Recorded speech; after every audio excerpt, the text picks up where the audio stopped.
नमस्कार। आज हम राजस्थान के भूगोल के तहत पढ़ेंगे उद्योग, इंडस्ट्रीज। उद्योग किसी भी क्षेत्र, देश, प्रदेश की कितना संपन्न है उसका द्योतक होता है। उद्योग आधारभूत संरचना के विकास की धुरी होता है। यदि देखा जाए तो तकनीकी ज्ञान, वैज्ञानिक दृष्टिकोण, संसाधनों की प्रचुरता, ऊर्जा की उपलब्धि, शिक्षा, स्वास्थ्य, परिवहन, दूरसंचार, ये तत्व है, ये औद्योगिकरण के मुख्य आधार स्तंभ हैं। इनका विकास जहाँ संभव हो सका वहाँ पर औद्योगिक विकास संभव हो पाया है। राजस्थान में उद्योगों का विकास उतना नहीं हुआ जितना होना चाहिए था। वर्तमान समय में यदि देखा जाए तो राजस्थान में संसाधनों की कोई कमी नहीं है। राजस्थान देश का सबसे बड़ा राज्य है, लेकिन यहाँ उद्योग बहुत पिछड़े हुए हैं, उतने संपन्न नहीं हैं, इतने लोगों को रोजगार नहीं दे पा रहे हैं जितना होना चाहिए। इसका प्रमुख कारण यदि अपन पीछे के परिप्रेक्ष्य में देखें तो एक तो सामंती विरासत में मिला पिछड़ापन रहा है, पानी की यहाँ कमी रही, हमेशा निरंतर अकाल पड़े हैं, यहाँ का इंफ्रास्ट्रक्चर मजबूत नहीं है, मानवीय संसाधन विकास में कमी रही है, जिसके कारण ये राज्य औद्योगिक दृष्टि से पिछड़ता गया। अब स्वतंत्रता प्राप्ति के समय राज्य का रजवाड़ों में बटे रहना, फिर राजनीतिक उथल पुथल चलती रहती है, संसाधनों का विवेकपूर्ण दोहन नहीं हो पा रहा है और आर्थिक पिछड़ापन भी है, परिवहन के साधनों की भी यहाँ कमी देखी जा रही है, कुशल श्रम, तकनीकी ज्ञान, ऐसे कई कारण रहे हैं जिसके कारण राजस्थान औद्योगिक दृष्टि से हमेशा पिछड़ा रहा है या उतना विकास नहीं कर पाया जितना विकास होना चाहिए। अब यदि अपन उद्योगों की बात करें तो राजस्थान में प्रमुख उद्योग कौन से हैं? अब यदि अपन स्तर या आकार के आधार पर विभाजन करें तो मुख्य रूप से दो विभाजन हो सकते हैं। एक बड़े स्तर के उद्योग या लार्ज स्केल इंडस्ट्रीज या स्मॉल स्केल इंडस्ट्रीज। यदि दूसरा वर्गीकरण अपन उपभोग या उद्देश्य के आधार पे करें तो उपभोग उद्योग अलग हो सकता है, इंजीनियरिंग उद्योग अलग हो सकता है, रासायनिक उद्योग हैं, खनिज आधारित उद्योग हैं, इलेक्ट्रॉनिक उद्योग। अब यदि अपन प्रमुख उद्योग राजस्थान में कौन कौन से हैं, यदि बड़े स्तर के तो सबसे पहला आता है वस्त्र उद्योग। अब वस्त्र उद्योग में भी तीन प्रकार के उद्योग हैं: सूती वस्त्र उद्योग, ऊनी वस्त्र उद्योग और बंदाई, छपाई और रंगाई उद्योग। तो सबसे प्रमुख उद्योग है सूती वस्त्र उद्योग।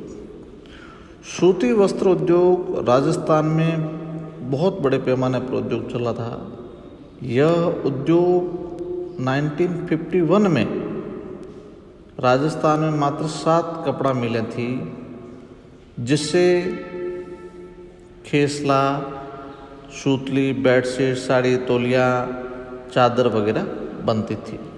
अब उसके बाद में धीरे धीरे इसमें और विकास होता गया, जिसके कारण ब्यावर में Edward mills, Krishna mills, Mahalakshmi mills, Kishangarh में आदित्य मिल्स, महाराजा श्री उम्मेद मिल्स, पाली, कई प्रकार की ये सूती वस्त्र कारखाने काम करने लग गए।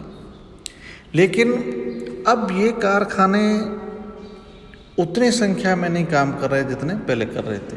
अब इसका प्रमुख कारण क्या है कि सूती वस्त्र उद्योग के स्थानीयकरण के क्या कारण हो सकते हैं, कहाँ पर वो उद्योग लग सकता है और क्या है उसमें परेशानी आती है।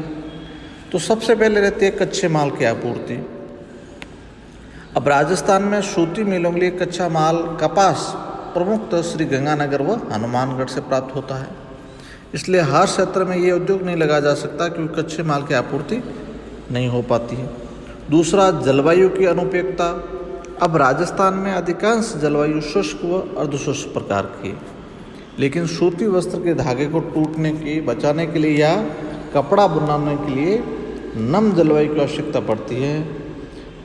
नम जलवायु राजस्थान में बहुत कम मिलती है, जिसके कारण सूती कपड़ा उद्योग को भारी कठिनाई का सामना करना पड़ रहा है। तीसरा, शक्ति के साधनों का अभाव है या जल विद्युत शक्ति प्राप्त होनी चाहिए इस उद्योग के लिए, तो यहाँ बिजली की या उचित मूल्य पे उनको नहीं मिल पा रही है, या थर्मल सौर गैस आदि की ऊर्जा भी यह कम उपयोग की जा रही है। अब अद्यतन मशीनों का अभाव है। यहाँ भाई राजस्थान में अधिकांश मिलों में पुरानी मशीनों का उपयोग किया जा रहा है, जो मात्रा एवं गुणवत्ता दोनों की दृष्टि से उपयुक्त नहीं है, जिसके कारण भी ये उद्योग पिछड़ रहा है। पूंजी की कमी, सूती वस्त्र उत्पादन हेतु कच्चा माल खरीदने, नई मशीनें खरीदने, नई डिज़ाइनों की स्थापना करना, रंगों का विविधतापूर्ण कपड़े में प्रयोग करना, जिसके कारण पैसे की आवश्यकता होती है, उतना पैसा ये लोग नहीं लगा पा रहे हैं कारखानों वाले, जिसलिए ये उद्योग पिछड़ रहा है। प्रबंध की कमी है, क्योंकि अधिकांश मिलें जो है निजी क्षेत्र की हैं, जिसके कारण उस पर प्रबंधन नहीं हो पा रहा है। अब बाजार की समीपता, सूती वस्त्र उद्योग तैयार माल की खपत समीप ही होने से अधिक विकसित होता है। कच्चा माल यदि दूर से मंगवाना पड़े तब इस उद्योग में विशेष लाभ की स्थिति नहीं रहती, और फिर जल की पूर्ति भी नहीं हो पा रही है, जिसके कारण यह उद्योग पिछड़ भी रहा है और उसके स्थानीयकरण में समस्याएं भी आ रही है। अब इसी प्रकार से चीनी उद्योग है, चीनी उद्योग में भी वही समस्या आती है भाई, यदि स्थानीयकरण इसके मुख्य कारक कौन से रहेंगे? या तो गन्ने की उपलब्धता पास में होनी चाहिए, सस्ता व कुशल श्रम उपलब्ध होना चाहिए, परिवहन की पूर्ण और सस्ती व्यवस्था होनी चाहिए, विद्युत आपूर्ति होनी चाहिए, शक्ति के साधन होना चाहिए, और चीनी मिल को पानी है, ईंधन है, चूना और सल्फर आदि की उपलब्धता पूर्ण होनी चाहिए। तो राजस्थान में ये इस उद्योग के लिए सबसे बड़ी समस्या आती है, कच्चे माल की आपूर्ति है, और दूसरा गौण पदार्थों के उपयोग की समस्या आती है, जो इससे गौण पदार्थ निकलते हैं उनका उपयोग नहीं हो पा रहा है, और सरकारी नियंत्रण है, उद्योग की मौसमी प्रवृत्ति रहती है, और शक्ति के साधनों का यहाँ अभाव पाया जाता है, श्रम का अभाव है, और खांड सारी उद्योग से इसकी प्रतिस्पर्धा है, जिसके कारण ये उद्योग ज़्यादा विकसित नहीं हो पाएगा। अब इसके अलावा मुख्य रूप से जो खनिज आधारित उद्योग हैं, जिसमें सबसे प्रमुख राजस्थान में उद्योग है सीमेंट उद्योग। सीमेंट उद्योग निर्माण कार्यों के लिए सबसे महत्वपूर्ण उद्योग है, क्योंकि निर्माण कार्यों के लिए जो भी सीमेंट काम आती हैं वो सीमेंट उद्योग से ही बनती है। सीमेंट से क्या पाइप बनते हैं, कुएं हैं, टंकियां हैं, गमले हैं, जालियां हैं, घरों का निर्माण है, तो ये सारी चीज़ें किससे बनती है? सीमेंट से बनती है। अब इस उद्योग के स्थानीयकरण के क्या कारण हो सकते हैं? कच्चे माल की आपूर्ति होनी चाहिए, शक्ति के साधनों की उपलब्धता होनी चाहिए, क्योंकि अधिकांश कोयले का प्रयोग होता है इसमें शक्ति के साधन के रूप में। सस्ता व कुशल श्रम होना चाहिए, पूंजी भी होनी चाहिए, परिवहन की सुविधा है, सरकारी नीतियों और संरक्षण होना चाहिए, पानी की उपलब्धता होनी चाहिए, जिससे ये उद्योग विकसित हो सकता है। अब इस उद्योग में भी कई प्रकार की समस्या देखी जाती है, जैसे पूंजी का अभाव रहता है।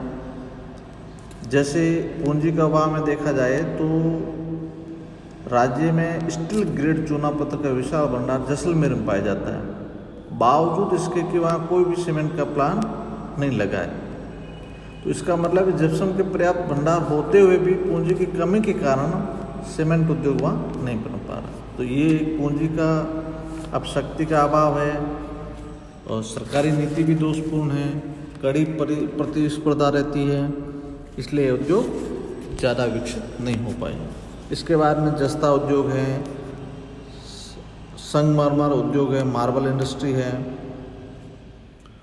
और मार्बल इंडस्ट्री में भी कई प्रकार की समस्या रहती है। सरकारी संरक्षण यहाँ नहीं दिया जा रहा है, सस्ता व कुशल श्रम की कमी रहती है, मशीनें पुरानी हैं, वो इसकी आवश्यकताएं और समस्याएं लगभग सभी उद्योगों की एक जैसी रहती हैं। अब जैसे ग्रेनाइट उद्योग हैं, ग्रेनाइट उद्योग में, घिया पत्थर उद्योग में और नमक उद्योग में, ये सारे उद्योग हैं जिसमें लगभग आपकी जो समस्याएं और जो है इसके कारक वो एक जैसे ही पाए जाते हैं।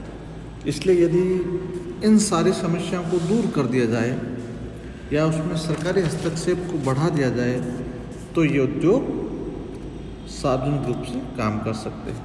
धन्यवाद।